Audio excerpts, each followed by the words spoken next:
నాకు అదే డౌట్ అసలు అక్కడ నెట్ ఇష్యూస్ ఉంటాయి ఏముండవు. ఇక్కడే ఒక్కొక్కసారి ఇన్‌స్టాలో ఒక రీల్ అప్‌లోడ్ చేయాలంటే తలా తునకలు అవుతూ ఉంటాము.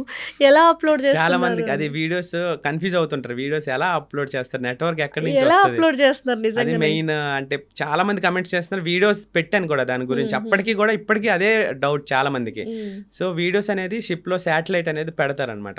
ఓకే. సో, శాటిలైట్ నుంచి సిగ్నల్స్ తీసుకుంటది. తర్వాత షిప్‌లో రోటర్స్ పెట్టుకుంటారు హ్మ్. నార్మల్‌గా. హ్మ్. సో, దాని నుంచి కంపెనీ ఎంత ఇవ్వాలి అంటే 1 జీబీ ఇవ్వాలనా? 500 ఎంబీ ఇవ్వాలనా? అంటే డేకి ఇస్తారు. కొన్ని కంపెనీలు మంత్‌కి 1 జీబీ ఇచ్చేవాళ్ళుంటారు. కంపెనీపై డిపెండ్ అయ్యి ఉంటది. మంత్‌కి 1 జీబీ అంటే ఏం మాట్లాడి హలో బాగున్నావా? అని పెట్టేయాలి. అలా అలా ఉన్నాను అనే ఒక ఇన్ఫర్మేషన్ షేర్ చేయాలి అంతేనా? అలాంటప్పుడు మనం వీడియోస్ అప్‌లోడ్ చేయడం ఎలా అవుద్ది? అస్సలు ఛాన్సే లేదు. ఆ!